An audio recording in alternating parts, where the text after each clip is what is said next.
Ladies and gentlemen, good day and welcome to the Q3 and 9 months FY25 earnings conference call of Ujjivan Small Finance Bank hosted by IIFL Securities. As a reminder, all participant lines will be in the listen-only mode and there will be an opportunity for you to ask questions after the presentation concludes. Should you need assistance during the conference call, please signal an operator by pressing star then 0 on your touchtone phone. Please note that this conference is being recorded. I now hand the conference over to Mr. Rikin Shah from IIFL Securities. Thank you and over to you, sir. Thank you, Rutuja. Good evening, everyone, and a very warm welcome to Ujjivan Small Finance 3Q FY25 result call. To discuss the 3Q results and the outlook post the results, we have with us the management team represented by Mr. Sanjeev Nautiyal, MD and CEO, Ms. Carol Furtado, Executive Director, Mr. Martin P.S., Chief Operating Officer, Mr. Ashish Goel, Chief Credit Officer, Mr. Vibhas Chandra, Head Micro Banking, and Mr. Sadranath Kamath, Chief Financial Officer. With this, we'll pass on the line to the CEO. Over to you, Mr. Nautiyal, for your remarks. Thank you, Rikin. Good evening and welcome to our Q3 Financial Year 25 earnings call. Please note all references made during this address on Q2, Q3 and Q4 pertains to Financial Year 24-25. Our strategy to diversify the portfolio towards a more secured book has seen accelerated results, now contributing 39% to the total loan book by end of Q3, led by affordable housing, MSME and FIG. Our overall secured book grew by 13% QOQ, 33% YTD and 52% YOY. In microfinance, we saw consistent improvement in collection efficiency month on month during the quarter. States like West Bengal, Uttar Pradesh, Bihar and Rajasthan that earlier showed signs of stress are now witnessing improvement in collection efficiency. We expect a better performance in Q4 with higher disbursements seen in the first 3 weeks of January compared to similar period in any month since July 2024. Bank took a call to reduce interest rates in group loans and individual loans by approximately 115 BPS and 75 BPS respectively with effect from 1st January 2025. This will not have a major impact on profitability for a couple of factors, namely stable cost of funds with expected margin improvements due to rate cuts, strong growth expected in high-yielding products like micro-mortgages, vehicle loans, and secured agri, offsetting the yield impact to some extent. With our interest rates one of the lowest in microfinance, along with the lender cap due to guardrails, this will ensure acquisition of quality borrowers. Microgroup loans witnessed disbursement of Rs 2,029 crore in Q3, marking a 16% QOQ decline. As of December 24, these loans constitute 45% of the total loan portfolio. Contribution of repeat customers to overall disbursement has risen from 61% to 73% QOQ. To capitalize on growth opportunities, we have enhanced our pre-qualified group loan offerings in states with higher potential and robust collection performance. Individual loans portfolio comprises 15% of our loan book and is focused on graduating group loan customers with good repayment track record. It is expected to grow at a faster pace compared to group loan, having grown by 21% YOY. For IL repeat customers, we have implemented a simplified self-service digital journey. This allows us to offer pre-qualified loans to existing customers, a key strategy for improving customer retention. Affordable housing and micro mortgages, comprising 21% of loan book, demonstrates sustained growth. In December, disbursement exceeded Rs 300 crores, marking a significant milestone. This book has reached 6,393 crore as of December 24, exhibiting a strong 11% QOQ and 45% YOY growth, expecting to close at Rs 7,000 crore as of March 31, 2025. Talking separately on affordable housing book, our highest volume contributing secured business has grown to a book size of Rs 5,867 crores, up 9% QOQ and 37% YOY. Micro mortgages, a high-yielding secured segment, has shown promising performance, growing at 34% QOQ. This has a good mix of customers graduated from individual loans and also from the open market. Our revamped approach to MSME business is contributing to the momentum, growing by 12% QOQ and 21% YOY to reach rupees 1,694 crore. Growth has come from all products with LAP, working capital and supply chain finance. Disbursements crossed rupees 150 crore in December 24. The new MSME book has nil NPA. FIG book continues to scale and reached rupees 2,257 crore as of December 24, contributing 7% to the total loan book. This book grew by 11% QOQ and 57% YOY. Vehicle finance business witnessed an impressive growth, reaching a book size of rupees 375 crore and now contributes over 1% of our asset book, growing by 43% QOQ and 155% YOY.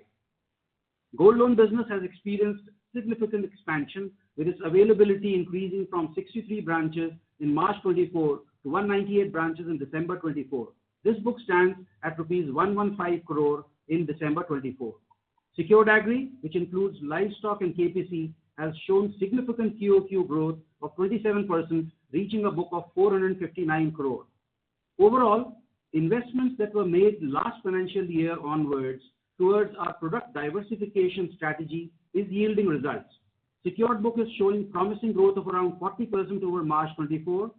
In Q3, 46% of disbursement resulted from secured products compared to 30% in the same quarter last financial year. On asset quality, we saw encouraging signs of improving Bucket X collections in the group and individual loans. We increased our collection headcount by adding 334 staff, taking the count to 2,260 as of December 2024 end.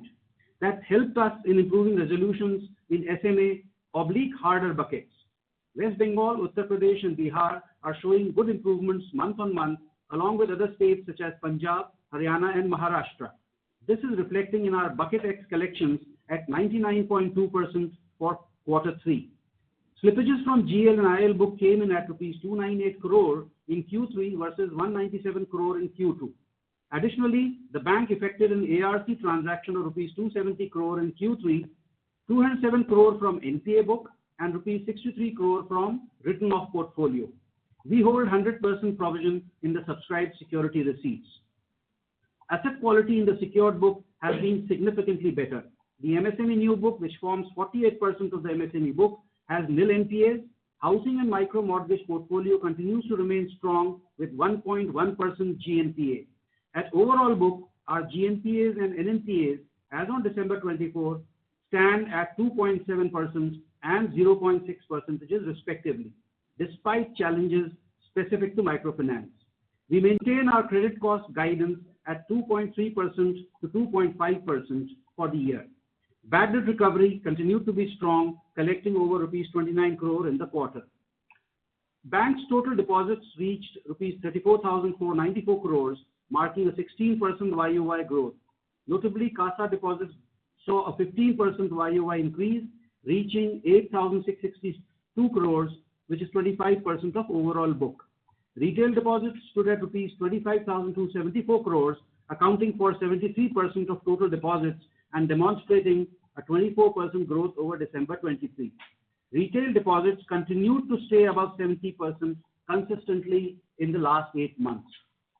The bank has relied upon strategies to enhance ease and convenience for our customers to accelerate granular deposit base, especially CASA. Among bouquet of digital banking products, the bank has introduced digital current account in addition to digital savings and digital fixed deposits. Bank is effecting structural changes to have increased focus in onboarding and servicing larger share of customers under affluent, non-resident, corporate salary and traders categories. Enhancing customer acquisition through improved lead management services and customer management tools. Strengthening relationship management via CRM and other tools to better manage existing customer base. We are confident of improving CASA ratio and also reducing the cost of funds going forward. Ujjivan is driving transformative change powered by analytics to accelerate business growth, faster credit assessment, enhancing productivity, identifying new geographies for expansion and relevant product offerings. On digital banking, our digital current account launched in Q3 has a simplified journey in which account opening can be completed under 60 minutes. Digital fixed deposits and digital savings accounts have access from around 250 locations where we do not have branches. The bank's own UPI app, Ujjivan Pay, is undergoing testing and will be launched in Q4. On financials and margins, the NIM for the quarter is 8.6%.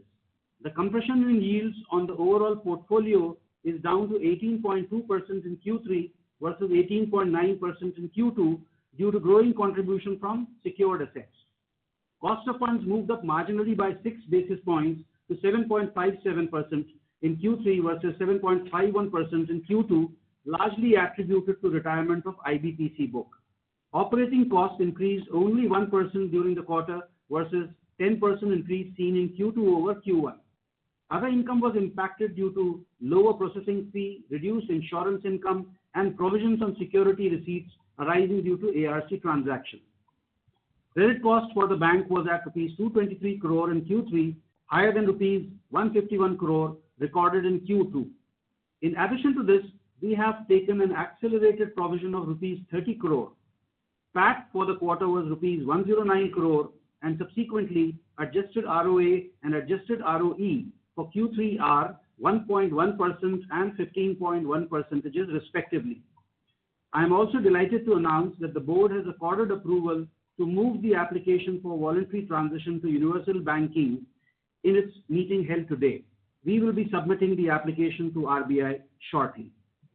Lastly, I would like to summarize the bank's key focus areas for the last quarter. Loan book growth will be led by secured business, which is poised to grow by around 50% during financial year 25 and contribute around 40 to 42% by financial year end. Group loan and individual loan book to see better disbursements during Q4. Credit cost to remain range bound within 2.3 to 2.5% as per our earlier guidance. Focused efforts towards improvement in CASA ratio with reduced cost of funds. Before I conclude, I would like to introduce Mr. Balakrishnan Kamath, who has joined as CFO. He holds a varied experience over 30 years in corporate finance and corporate governance in various listed entities, including the Tata Group. His profound experience will add strength to our organization. In a similar vein, I would also like to introduce Mr. Hitendra Jha as Head of Retail Liabilities and Task. He brings over 23 years of banking experience with him. For the last 17 years, he was with Kotak Mahindra Bank, and his last role with Kotak was National Head Branch Banking, Emerging Markets. Prior to Kotak, he has also worked with ICICI Bank and IDBI Bank, and I wish both these incumbents huge success in Ujjivan Small Finance Bank. Thank you. Now I hand over the mic to you, Rikin. Thank you, please.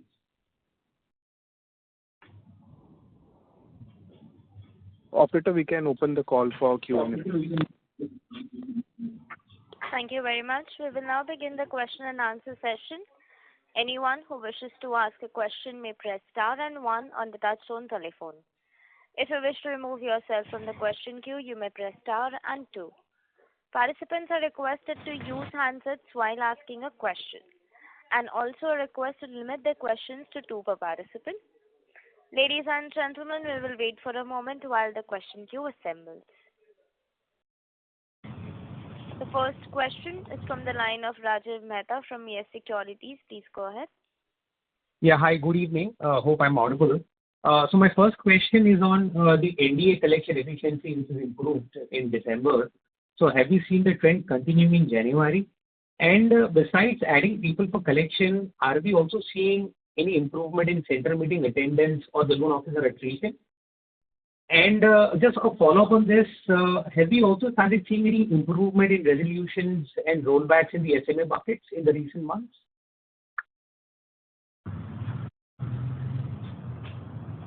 Yeah, so our NDA collections have seen a month-on-month improvement. July, August, and September, we did see a reduction in bucket X collection efficiency. October, November, and December have seen a month-on-month improvement. We are expecting that the same trend will continue January onwards. In terms of center meeting attendance, We see the same trend as what we had in the earlier quarter, about 60% of attendance in center meetings. And the loan officer attrition and the resolutions in the soft buckets, are they also improving? Yes. So our SMA resolution, SMA 0 resolution is in the range of about 30%. It has improved from about 25%. SMA 1 and 2, which were at 25% and 21%. SMA 1 has improved from 25 to 35%, and SMA 2 has improved from 21% to 25%. So across the SMA bucket, we have seen an improvement. And this is also, as we've mentioned, we have increased the collection team. So that is also leading to a lot of efficiencies on the SMA collections. Correct. So my second question is on the credit cost. So when we are maintaining credit cost guided at 2.3 to 2.5%, it implies a good decline in the fourth quarter. Is there, so then we are trying to rule out a possibility of taking any additional provision or accelerating the current provisioning policy.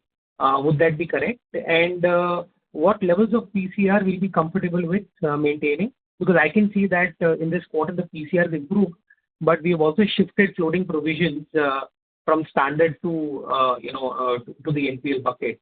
So if you can also comment on what level of PCR will be comfortable maintaining, and whether the credit cost, are you implying that it's going to go down in Q4 versus Q3? So in terms of PCR, the mandate is at 70%, and we've been consistently maintaining a PCR above 70% for a number of quarters now. So we will continue to maintain a PCR between 70 and 75% going forward also. In terms of credit cost, since the NPs had gone up in Q2 and Q3, there will be a slightly higher credit cost in Q3 and Q4. But I think that will start to get normalized as we go forward. To counter this, we have also taken some additional provisions in Q3, accelerated provisions in Q3 to the extent of about 30 crores.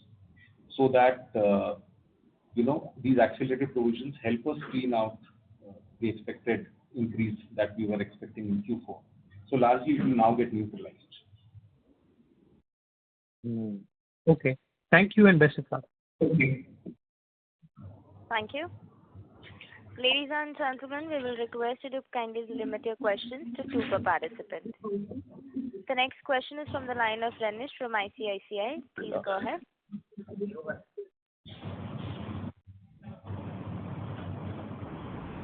Renish, please go ahead with a question. Your line is unmuted.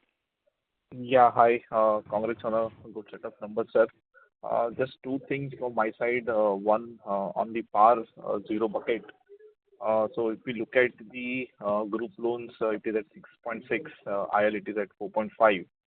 Now, since you are also mentioning that collection is improving, month on month, it is right to assume that the PAR level at current numbers have picked out, and going ahead, from Q4 onwards, we'll start seeing PAR portfolio coming down, even, we'll have write-off as well. So this is, a function of how the industry would show the numbers. We have seen a good improvement, and we are hoping that there is going to be no disruption. So, sorry, sir, I can't hear you, sir. Is it better now? Are you able to hear us? No, sir. Ganesh, are you able to hear? No, sir. Is this better? Slightly better, You're sir. sounding very from a distance. Okay, is this better? I've come closer to the mic. Yes, please. Yes. Okay, Ganesh, so PAR numbers, there will be some stability of PAR during this quarter. So we don't expect an increase in PAR numbers, but the speed at which the PAR was increasing will stabilize during this quarter. Okay. So in other words, the the stress, let's say the incremental stress formation has peaked out? I mean, is that the fair assumption? Yes. So see, the incremental stress post July, August, September, that is when the stress had started to actually build up. October, November, December were months where the PAR numbers continue to grow. We expect that this PAR numbers will stabilize here on and start to show a declining trend in the next maybe 2 or 3 months. Okay. And sir, would you like to share January collection data?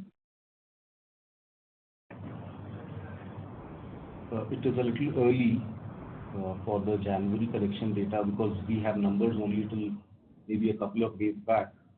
Okay. If we look at bucket X collections on micro banking, they are better than the same date December numbers. Okay. And if I just a reconfirmation, if I heard you correctly in your opening remarks, you did mention that Jan collection is the best in entire fiscal year. I mean, is that the comment you made in your opening remarks? Mr. was referring to the disbursement numbers. We started to see good demand in the market in the month of January. In fact, we started to see that towards the end of December. See, in this, we've seen that after a gap of funding in the market, there is a bounce back which happens. And we see this bounce back happening for the last 4 weeks. So our January disbursement numbers that we've seen so far are better than what we have seen during this year so far. That is what Mr. Nautiyal was referring to. Got it.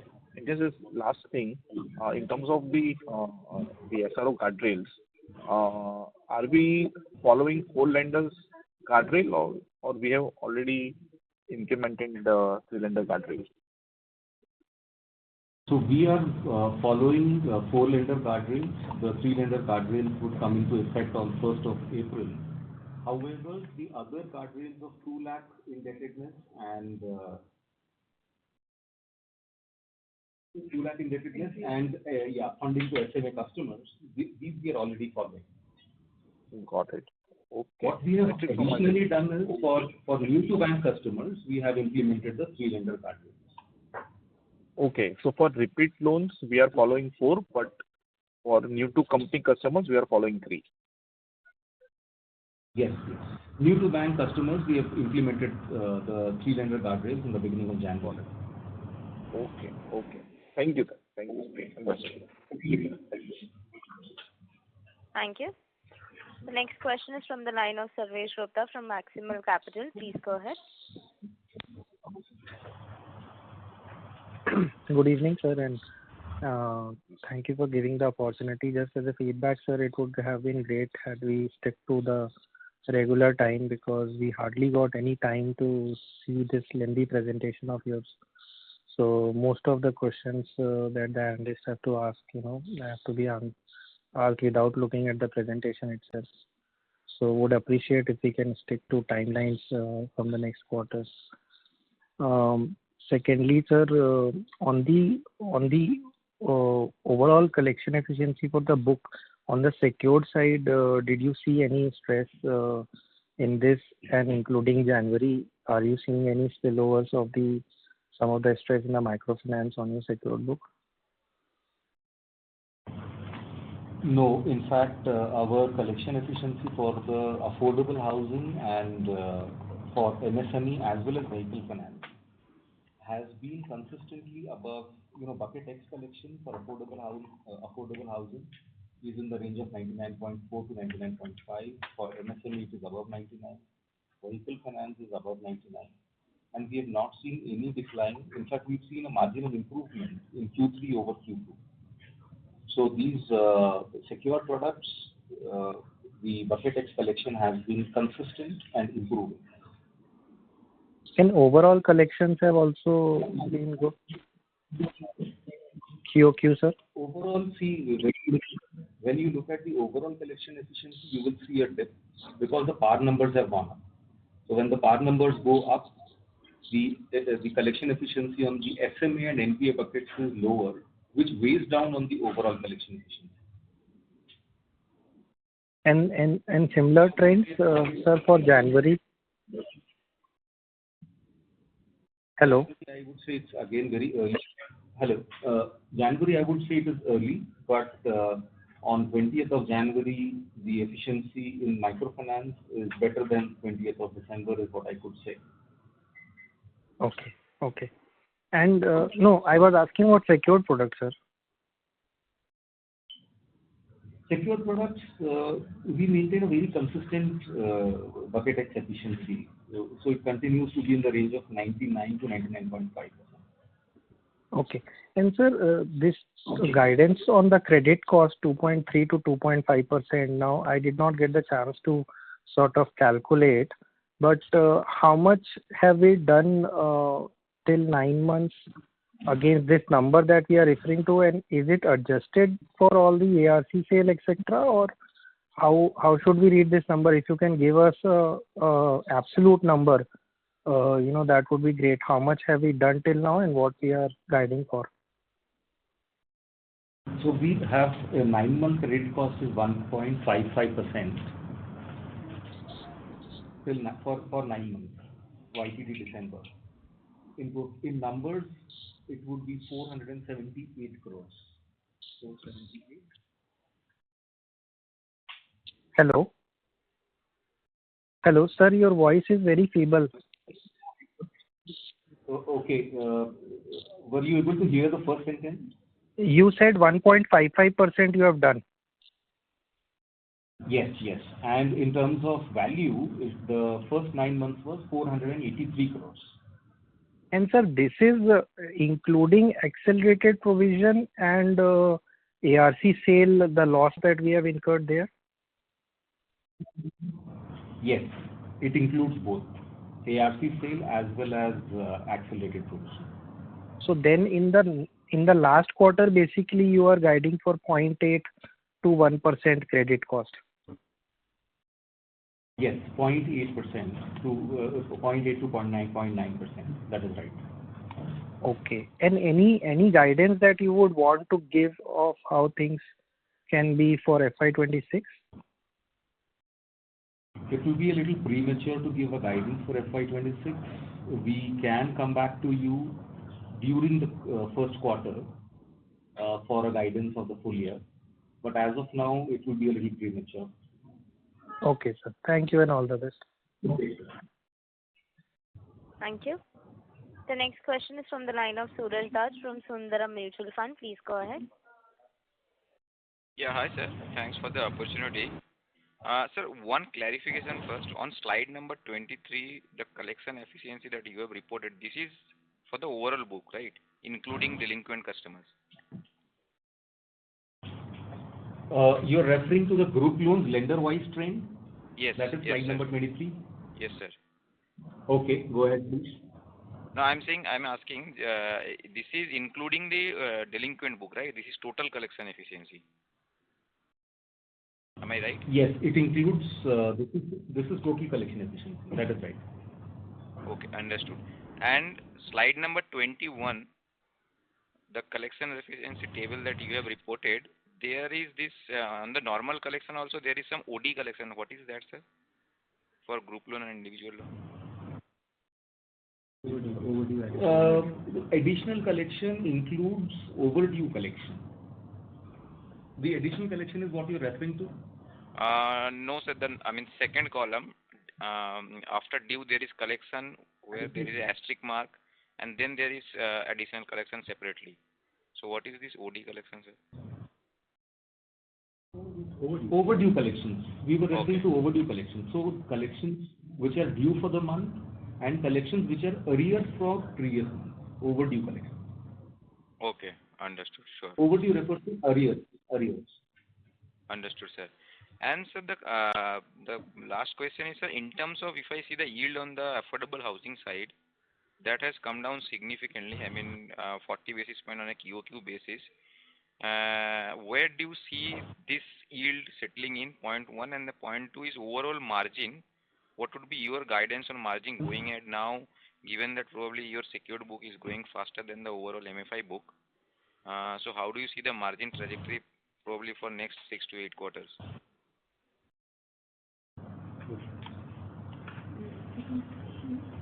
You want me to say something?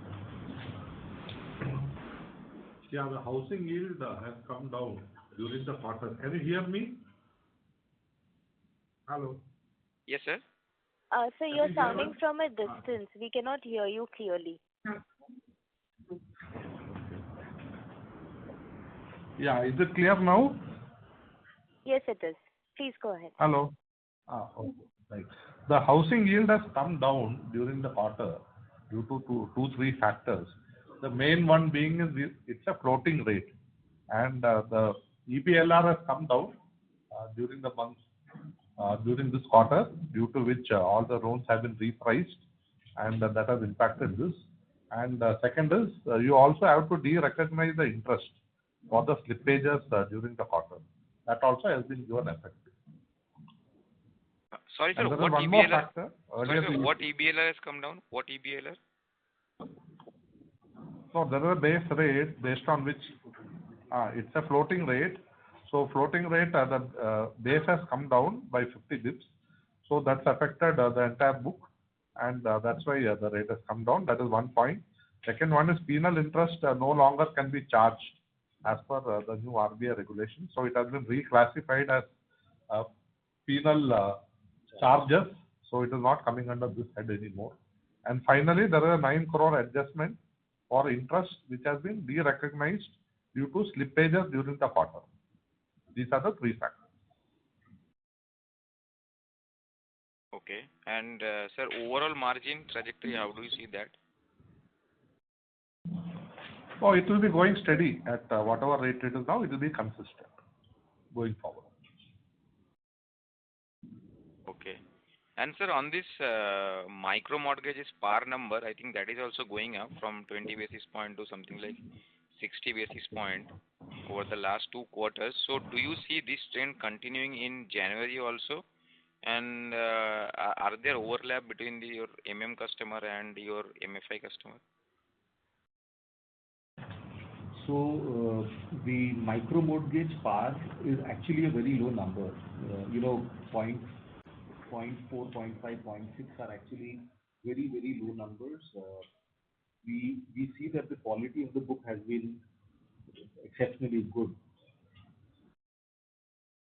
So, these kind of numbers are quite competitive and very, very, reasonable. In terms of overlap, we have about 40 to 45% of our customers who get graduated from individual loans to micro mortgages, and about 60%, 55 to 60% are open market customers. Sure, sir. Thanks for answering all my questions.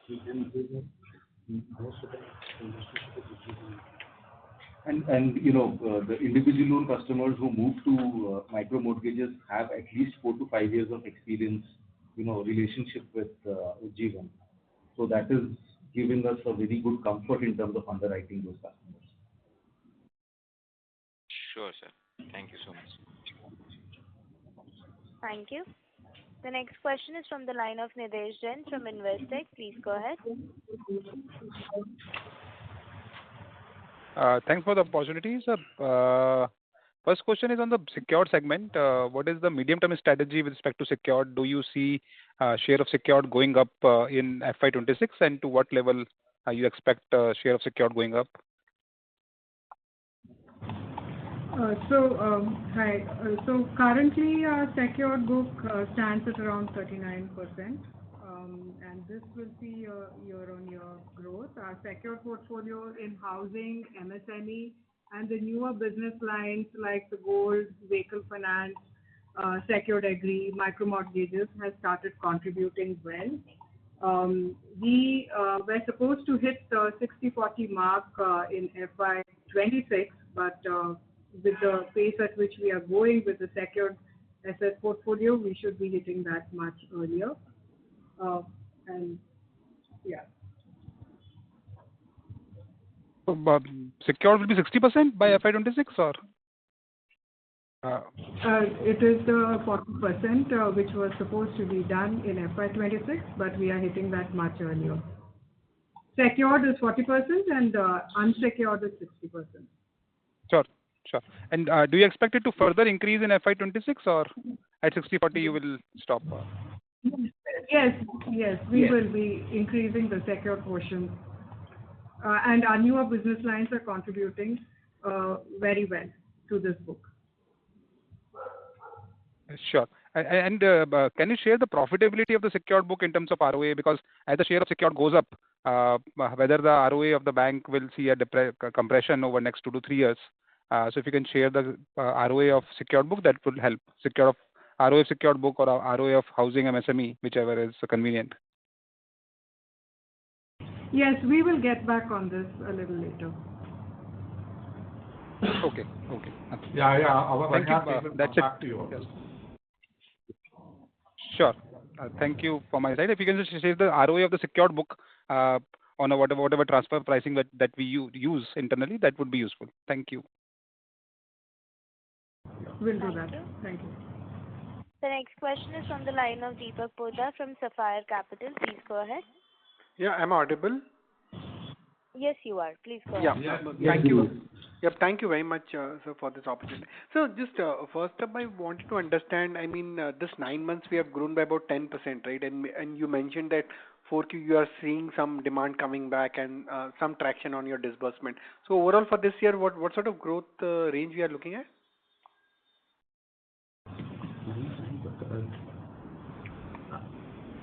Overall growth, all considered, we should be growing by around 9% or so. But individual side, the individual loans, we would be growing somewhere around 12% or so. On group loan, we are not actually giving any guidance because, it still has been volatile and a little hard to understand. But we are seeing good traction going forward. So the Q4 is going to be better than the earlier quarters as far as the group loan business is concerned. And on IL side, we'll be doing much better. Okay, and at the company level, you said 9% growth is what we are looking at? Overall, if on a rough and ready basis, 8 to 9% would be the overall book growth for the entire financial year for all the segments. Okay, so this quarter on quarter, we are expecting some decline. I mean, no, your base would be higher, right, of fourth quarter. So that way, yeah, okay. Yes. And so what sort of microfinance in the last quarter would have done? Microfinance in the last quarter this year obviously would have done much better, right? Bringing in the volumes. Okay, and what sort of cost to income? I mean, we saw some increase in the cost to income ratio, right? So how do we see that going forward?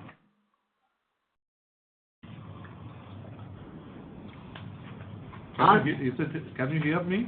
Is this clear? Yes. There are two factors here. Can you hear me? Is it clear? Yes, it's clear, sir. Please continue. There are two factors here. One is the operating cost as a percentage of the average assets has actually come down during this quarter. If you look at page number 29, for Q3 it is 6.2%, whereas the earlier quarter was 6.4%. So due to the tough position in the microfinance industry, the company has put in place a good cost control plan and it is reflecting in that. Whereas the total cost income ratio has gone up only due to the reason that we invested some money for growing some of our good businesses, which are the secured business, and the manpower and the branches which we had invested on. For instance, we hired around 2,500 odd employees during the year. So that has reflected on the manpower cost. But that is all for the secured business side, where we have shown a 50% growth, and that has paid off. There are 2-3 other factors. We are working on a universal banking license, so we hired some consultants. So we have spent around 6 crores on that. We have also done some branding during this quarter, which are around 10 crores. That is also to be reckoned. So most of these costs are relating to the company's future plans, whereas all other routine costs and operating costs are well under control. Yeah. Okay. And finally, If you note, the income also has come down. It is the percentage is always denominator and numerator. So denominator also is little down, which has also impacted the cost income ratio. Okay. But then at the absolute level, how do we see that? I mean, I think if you take your operating expenses, it was close to about 700 crores this quarter, right? Yes. So how do we see at the absolute level? I mean, is that the going forward rate one can see, or we can see some decline in this? Yeah, it will be steady for some time to come. That's what, and it may slowly come down also this quarter because, there could be, we have to wait and see, but it will be more or less steady. That's what we see. Understood. And we have done around 270 crores of sale, right? I mean, in this quarter, stressed loan assets. Yes. So was there any loss booked in it? I mean, in this quarter on that sale? So when we do a ARC sale, we are, we do full provisioning on the SRs. So there was a loss of about 26 crores. Okay, so that is included in your provision already, right? So that has come into other income. That has come into expense. Yeah, other income. Okay, so that has come into other income. Okay. Understood. Yeah. Understood. And fair enough. Okay, I think that would be it from my side. I got it. I understood. Yeah, that would be it from my side. Thank you very much. Yes. Thank you. The next question is from the line of Ritika Dua from Bandhan. Please go ahead. Perfect. Thank you for the opportunity. So two questions, just trying to understand the industry trends better. Firstly, when you say that the demand revival happened in January, could you just share some trends around that? What exactly? Because the perception is that it's actually not so much a demand issue, but more so like the fact that everybody had to meet the first regulatory guideline, and that would have also meant some bit of growth coming off.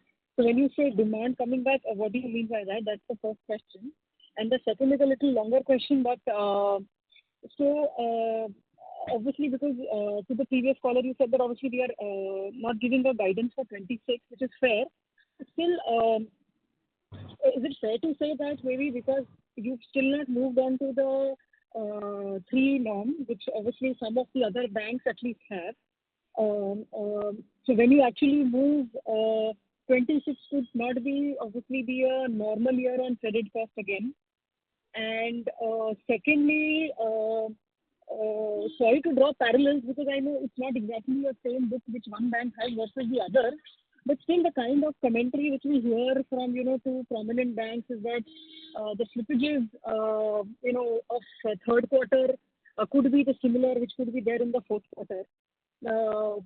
And some say that obviously the pain could be even there in the first quarter as well also. You had obviously was amongst the first ones to call out the pain, so maybe that is something we obviously acknowledge. But still, just maybe if you want to still draw some examples to say that how is fourth quarter shaping to be so well over third quarter for us. So 2 questions. Thank you. Yeah. Thank you for your question. I may ask you to repeat the question number 3 again. I may forget. But on your question number 1, whether how we are seeing increased demand January, in the month of January, as we said that we started witnessing from the month of December, mid-December only. And it is something which has to do with the locations you are present and the states you are present. As we are seeing that overall the turbulence in the microfinance industry is fading, but it is not fading equally in all the states. The time period is different. And this has also hit different organizations and different customer segment very, very differently. For us, the earlier states which were creating issues like Punjab, Haryana, Rajasthan, Uttar Pradesh, Bihar, Jharkhand, West Bengal, these states are doing much better in the last 3 months. We have seen improved collections and we see increased demand in these states.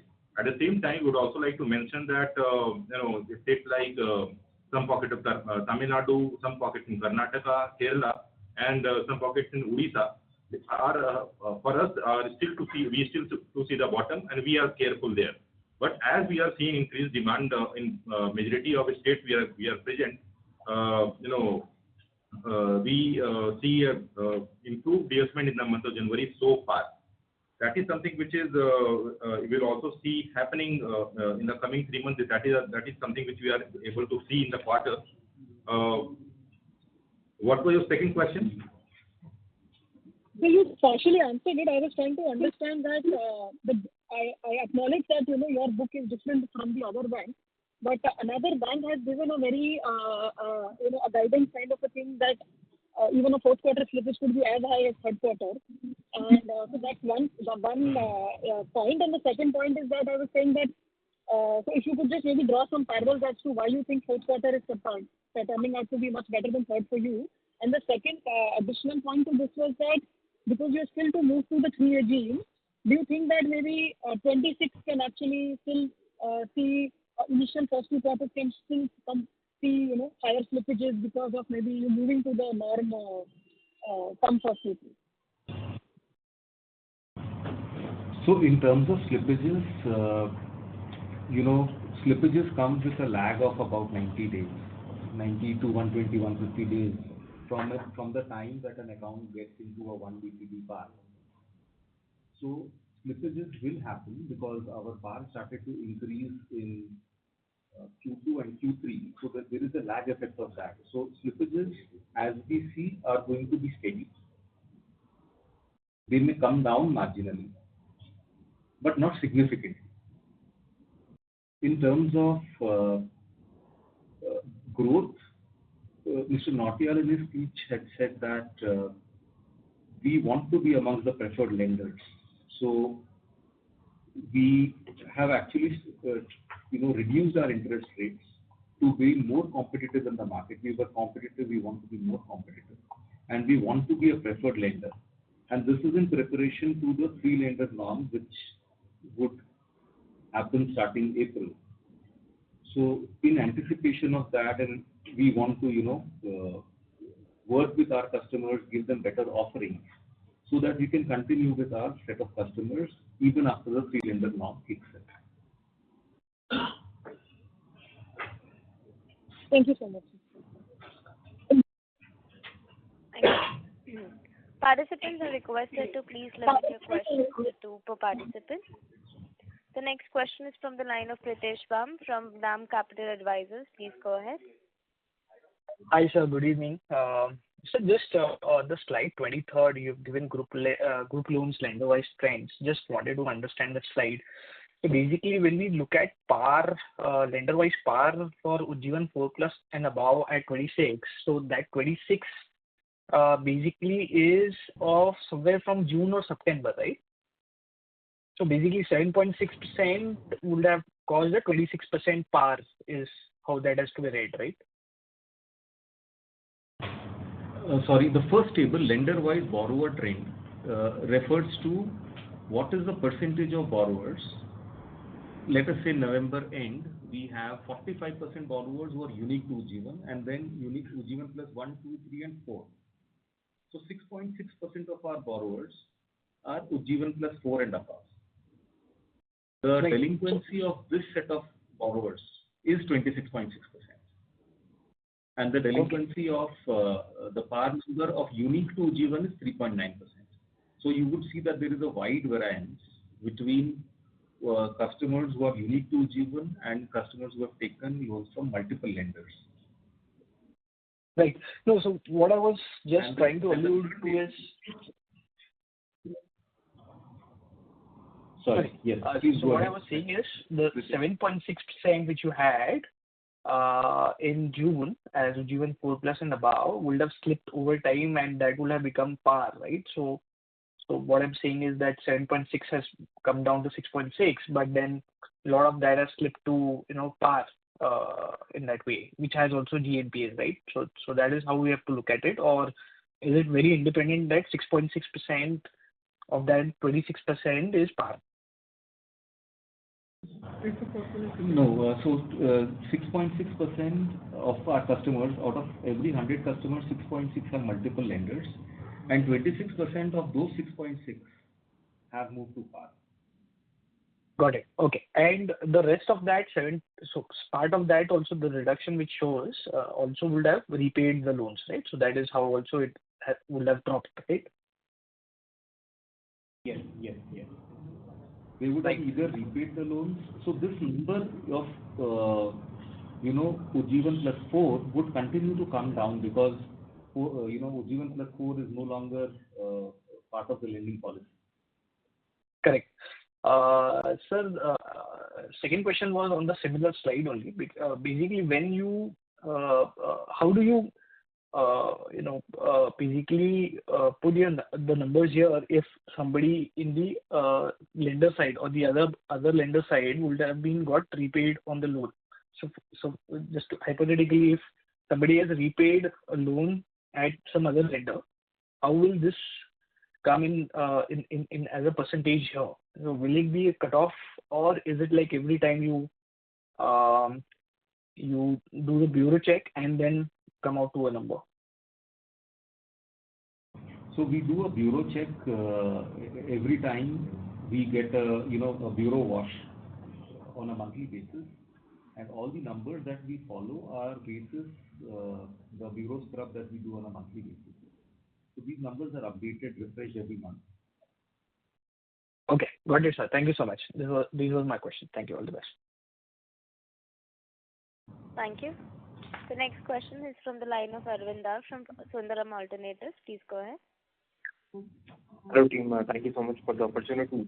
Sir, when I see this slide, I can see the collection efficiency coming down, but when I look at along with the expected collection efficiency, so it means that in the non-overdue accounts, the collection efficiency is being stable, whereas in the overdue accounts is where we are seeing the further slippages. Is that the right way to understand, sir? So the value of the PAR has gone up. So you look at the SMA book and the NPA book. Since the value has gone up, they are weighing down on the overall collection efficiency. So even if the bucket X collection efficiency has gone up, since the SMA PAR has gone up in parallel, that is bringing down the overall collection efficiency. So I can see that MFI PAR is 6%. So that's where the issue is there, like you're talking about, right? Yes. Okay. So collection efficiency is a weighted average of bucket X, SMA, and NPA. So as the PAR goes up, the overall collection efficiency also comes down. Yes, sir. Yes. Sir, I can see the portfolio yield of MSME itself has come down significantly in a quarter-on-quarter basis, and I understand what you have mentioned in affordable housing, but a similar thing happened in MSME also. Yes, please. Yes. The similar thing happened even in the MSME. It is because of the change in the accounting treatment that we also saw a decline, and also the decrease in the EBLR. Okay. And sir, this portfolio 14-15% outside the guardrails, does it impact our growth subsequent quarters? Because as per number of borrowers, outside the guardrails, I'm taking into account the second set of guardrails also. I can see roughly 13-14% of the borrowers are outside the guardrails. So does it mean it will affect the subsequent quarters of growth, at least in 1 year point of view?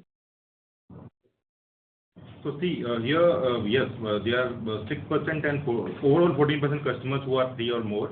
And apart from even another way to look at it is that unlike ever in past in microfinance customer will also have to choose 3 lenders going forward, and they will try to choose the best one in terms of interest, in terms of offering, in terms of product, in terms of graduation processes, in terms of easy policies, etc. And that is something we have built over a period of time. and we expect these customers to choose 3, and we will be one of them. That is something we are looking forward to, because something which we very strongly communicating to our customers as well. We have reduced our interest rates recently, and our processes, our product graduation programs, these are excellent, and that is something which gives us confidence that not only these customers will be with us and retain, but also good customers from the industry will also come to us. Sure, sir. Sure, sir. Since in MFI you see slightly better disbursements in January, it means that the PAR ratios won't go up any further. Is that the right thing to take away from? Yeah, as we said, the PAR numbers will stabilize from here on, and and the denominator effect will also start to come in. So the PAR numbers, while there was an increase in PAR, it was also getting contributed by the decline in the overall book. So now, the book decline would get handled because our disbursements are increasing. So the denominator effect will also start to show on the overall PAR ratio. Understood. Thank you so much, sir. Thank you so much for the opportunity. Thank you. The next question is from the line of Ashlesh Sonje from Kotak Securities. Please go ahead. Hi team, good evening and congratulations. First question is on slide number 26, where you have shown the PAR performance for Ujjivan versus industry, and there is a significant gap in those numbers between you and the industry across the large states. Just a qualitative question here. When you look at these borrowers, would you say that their performance with you is better than it is at the industry level, or would you rather say that you have a borrower base which is of a different quality altogether, if you were to understand the difference in performance? There are various things behind this. First of all, yes, this slide I was also trying to refer that though we are talking about that we are doing well in some of the states, and we are still to see bottom in some of the states, but overall in all the states we operate, we are much better than the average industry. That is the first point, number one. Second, it is to do when you start operation in any district or any area, your branch selections, your customer selections, plays a very important role in overall quality of your portfolio. That is what we also saw in previous crises also, during pandemic, during demonetization, before that in other crisis also, and that is very visible now as well. As we see the state-wise performance also, it is very different, almost 2.5 times down compared to industry, state by state. That is very visible. The reason behind this was, as I mentioned, the quality of customer you acquire, the branches you open, the white spaces you find, and then your credit policies and policies around customer selection, underwriting is very important. That is something which we have been able to build over the period of time. Also, the IL graduation program and even further graduations, that is something which I would say that now after years of experience, this graduation program and filtering of customers is doing very well. If you look at our GL performance and then look at IL performance, IL is doing better than GL. Our MLS program is doing better than IL, and that proves that our graduation program and our filtering process, our data analytics is working fine. These are some of the reasons why you see these numbers. Thank you, sir. Just one follow-up on this. Would you have done any analysis to understand how the performance of your borrowers is with you versus how it is for the rest of the industry? Any color from there? Because I understand the first point which you made. One is that customer selection itself is different. But are the same customers behaving better with you versus industry? Is there any way to prove that? Yes, we do customers paying to us, not paying to others, and customers paying to others and not paying to us. And what I would say that overall customer paying to us, not paying to others is little better. But at the same time, in geographies where it becomes little kind of community issue, etc., where you don't have control, and there you will see that these communities don't pay to anybody. So that is something. So, but overall level, we see our customers behaving better for us compared to others. Got it, sir. Thanks. And one last data keeping question. If I go to slide number 23, the chart on the table on the top left, where you have shown 8.0 and 6.6% for Ujjivan plus 3 and Ujjivan plus 4 and above as on November. Is there a rupee equivalent of this number?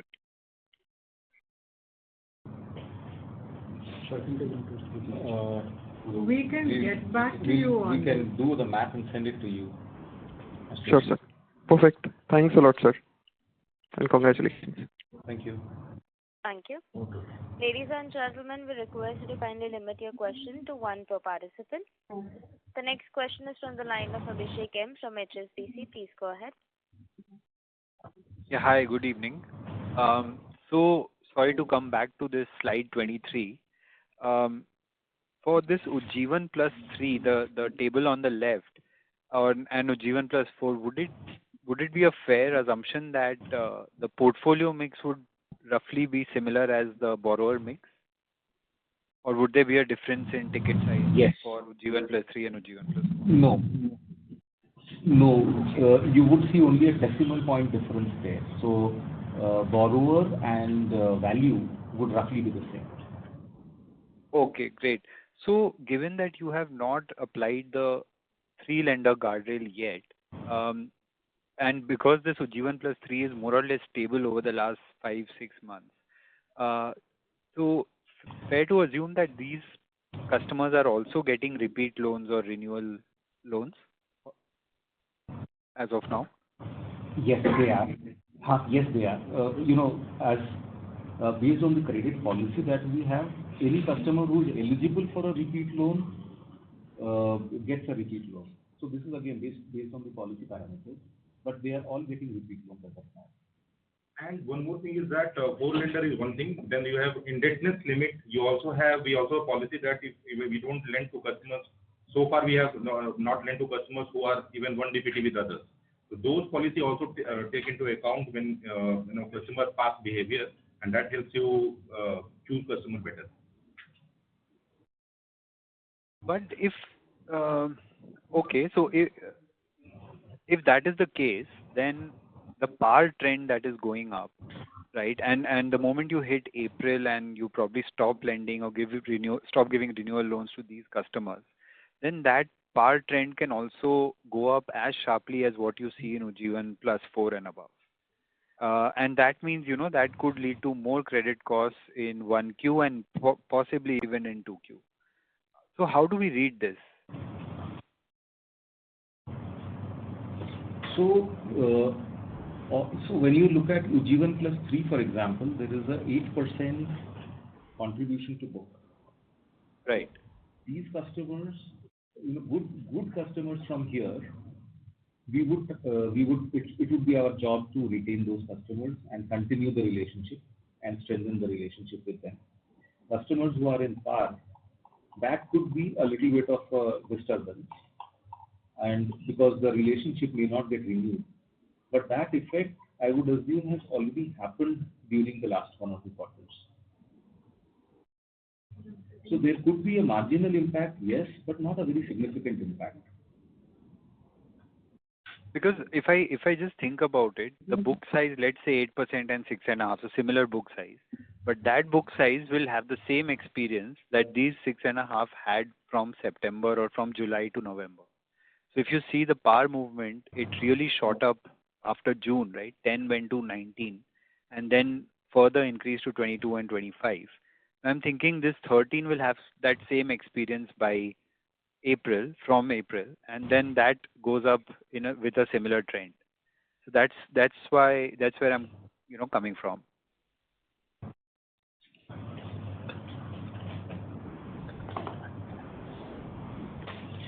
So it is we don't have we don't know whether this will go up to what extent. What we see is we've already started to communicate to customers, and this is what we have done proactively, is April onwards you will have only 3 lenders. So if you continue your relationship with us, we will give you better interest rates. So this is something that we have communicated to customers. What we have also told them is if you have smaller loans with other lenders, kindly repay them so that you can continue relationship with us. So these are the steps that we are taking on the field as of now. Some customers, would they slip? There is a possibility that the PAR number may go up.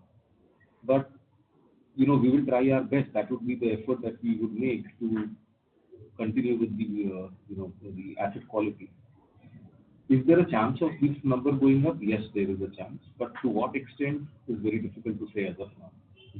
From our side, what we would do is retain our best customers and give them the best service and a reduced interest rate. Understood. Okay. Thanks, Vibhas.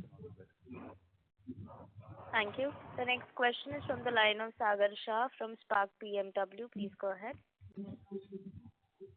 Good evening, sir. Thank you for the opportunity.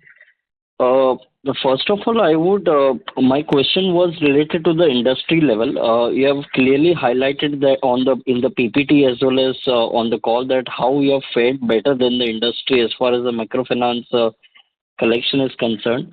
But I wanted to have a little bit of a long-term view that going forward, how do you look at the group loan structure, how the group loans disbursements going ahead?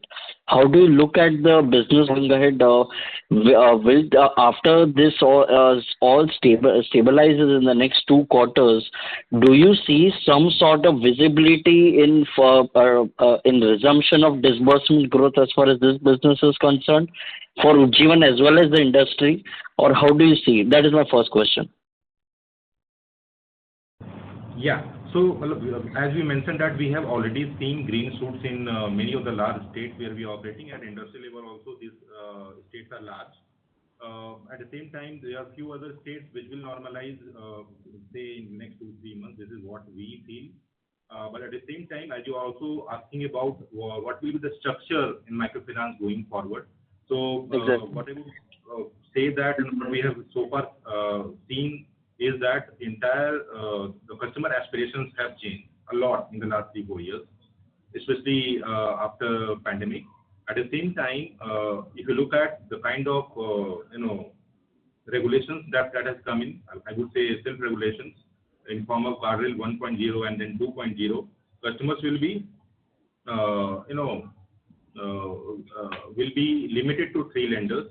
At the same time, as aspirations are changing, many customers are now trying to move from GL to individual lending, and that is something which we would say that we have an advantage there because we have very old and refined graduation program. We have more than 5,000 crores of portfolio already in individual lending, and we see a lot of potential in GL to IL graduation. At the same time, the same customer segment, we also see that customer graduating to other products that we have within bank. At the same and also the cross-sell opportunities that we have around, as we are a bank, we are also offering other products to the customer segment as well. At the same time, as we go forward, we have seen this in past crises also that some kind of consolidation may also happen, and we will see large players getting the market. Okay, so you see consolidation. My second, sir, would be on the NIMs. As we are moving towards almost 40% of secured, I know you have highlighted that there will be no change in the NIMs. But logically, when your group loans is decreasing, when you're focusing totally on the secured book, which is yielding you much lower, almost 500 bits lower than the unsecured book. So what's your color on the NIMs? Will the NIMs fall below 9% at least in FY26 and FY27 when there will be balance 50-50 between a secured and unsecured portfolio?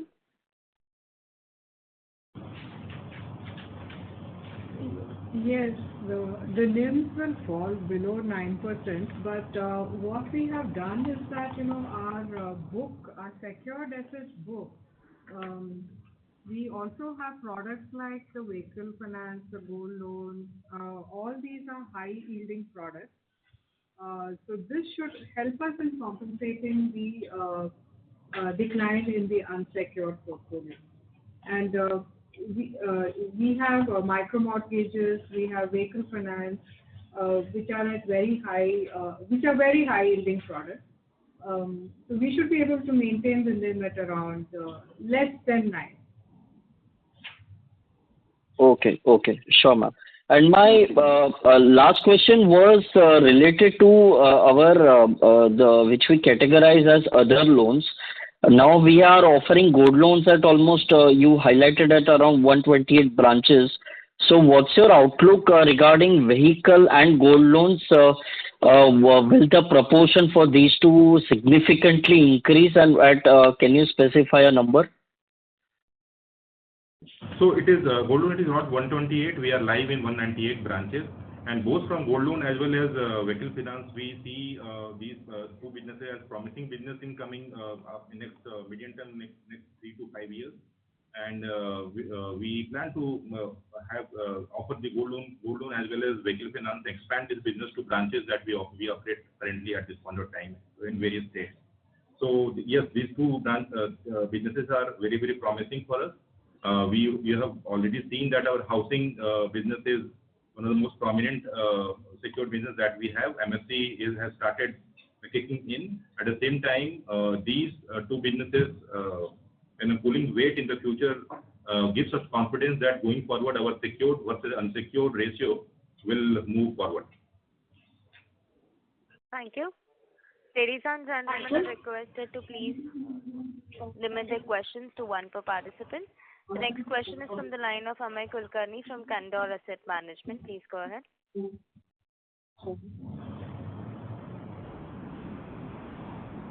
Amay Kulkarni, please go ahead with the Hello, can you hear me? Yeah, yes. Can you hear me, sir? Yes, please go ahead. Yeah. Yes. Thank you for giving me. Yeah, thank you for giving me the opportunity. My question is regarding the interest rates. Is there any direct, indirect indication from RBI or Ministry of Finance to reduce interest rates in the micro lending segment, either to Ujjivan or to the industry?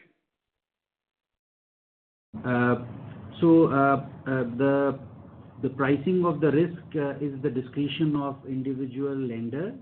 RBI is very clear about it, and but what they would like to see is that the risk-based pricing is based on appropriate inputs, and that is all what RBI looks at. So all entities would have looked at their pricing mechanisms and their competitive landscape and the business considerations, and based on these factors, they would either increase or reduce their rates of interest in different points in time.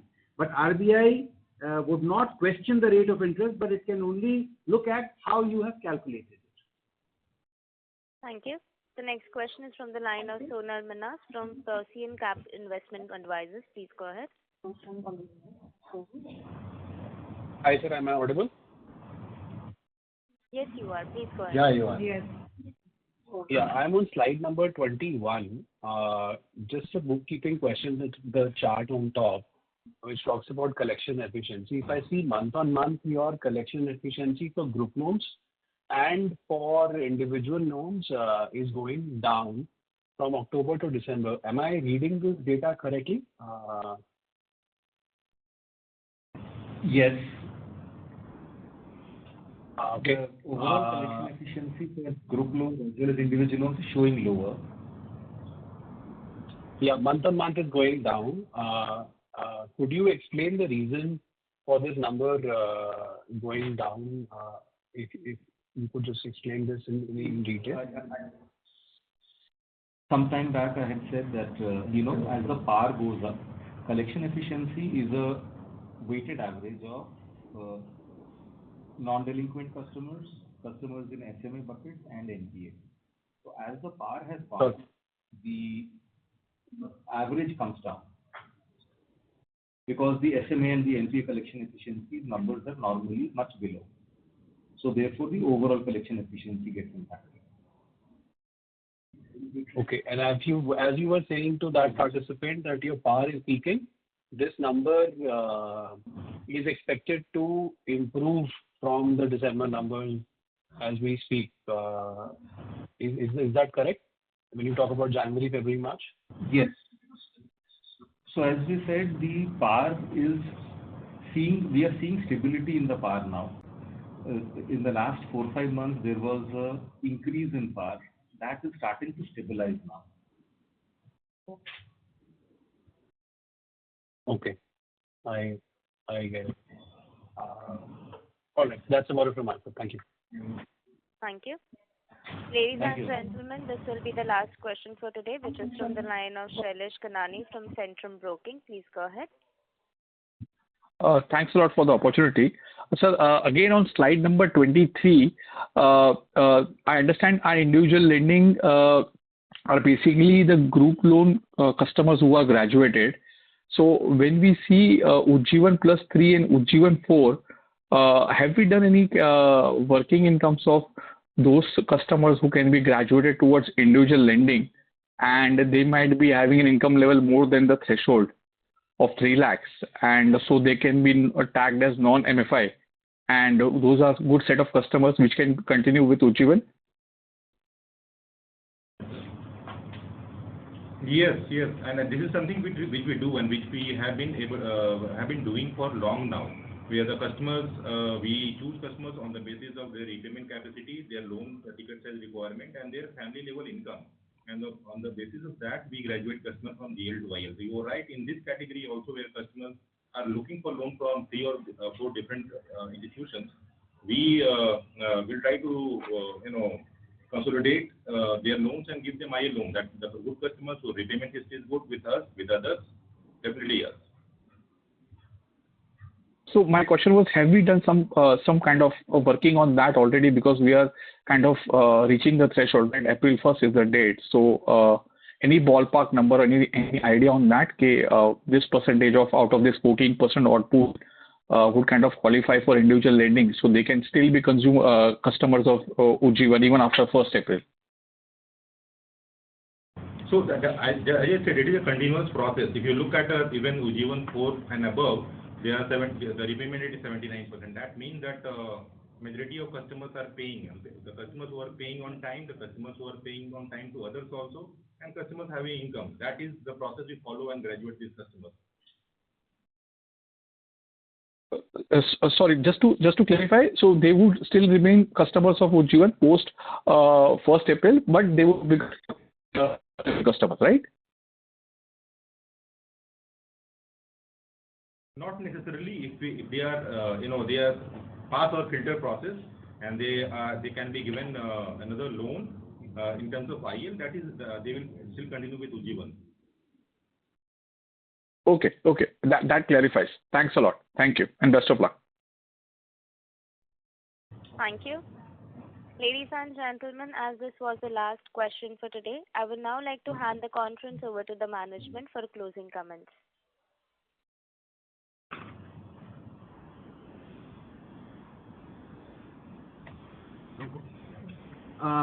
Thank you for the very, very energetic interactions.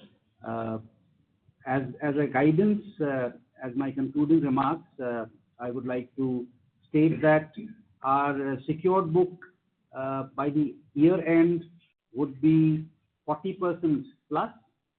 The YOY growth on the secured book would be around 50%. The individual business growth should be around 12% for the entire year. Overall growth could be hovering between 8% to 9% on the overall book. Credit cost, we continue with our guidance of 2.3% to 2.5%. Deposit growth will be in line with the requirements for the asset book in order to maintain a credit deposit ratio of around 89% or so. The NIM for the full year should be between 8.6 to 8.8%, and improving the CASA ratio would be one focus area for us in this quarter, the last quarter, as well as going forward. Thank you. Thank you. On behalf of IIFL Securities, that concludes this conference. Thank you for joining us, and you can now disconnect your lines.